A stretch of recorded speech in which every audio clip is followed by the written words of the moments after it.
You do the exact same things every day.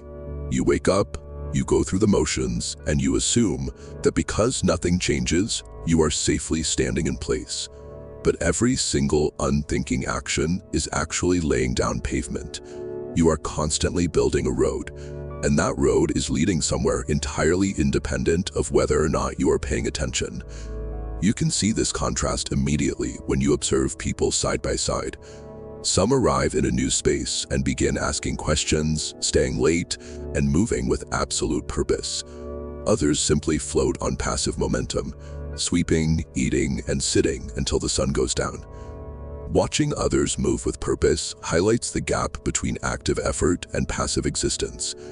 Without a chosen direction, you remain in the same coordinates while the people around you begin to transform and advance.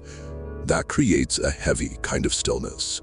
You look around at the exact same courtyard and the exact same sky and notice the entire space feels different, simply because someone else walked in and started acting with intent. The repetition of an empty routine silently constructs a trajectory. Each day spent going through the motions is another mile of road built toward a destination you never explicitly selected. If you leave the controlled walls of a courtyard and walk into the unmanaged wilderness of the hills, you will eventually find places where the landscape splits. One direction offers resistance, the other offers none. The path of least resistance is unmistakable. The grass is completely pressed down into the dirt. The ground is smooth, hard, and entirely devoid of natural friction. It is a clear, incredibly easy line to follow. A trail like that begins with a single footstep.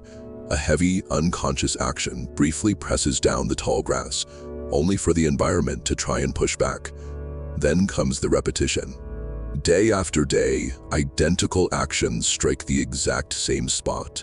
Eventually, the plant life breaks and the soil permanently compacts. No one ever drafted a blueprint for this road. The permanent structural change to the landscape happened purely as a byproduct of walking, occurring entirely without conscious planning. And if you follow that smooth, easy dirt line all the way down the hill, you will find it always leads to the same place. It goes down into the village, directly into the market, and straight into the noise. These paths of least resistance are the physical evidence of habit. The ground yields because a specific direction was repeated until the soil had no choice but to compact and change. The exact same mechanics apply to your daily behaviors. You sweep the halls, you eat your meals, you sit until the day ends. That is the physical trajectory you are walking.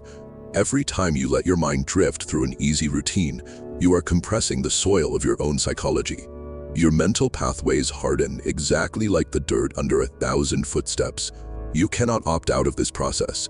Even without your conscious consent, your continuous daily actions are forcing a road into existence. Now, look at the other direction. The unchosen path is heavily overgrown. The grass stands tall, bushes block the way, and there is no clear line to follow. It is pure friction. A pathway that is not walked dies incredibly fast.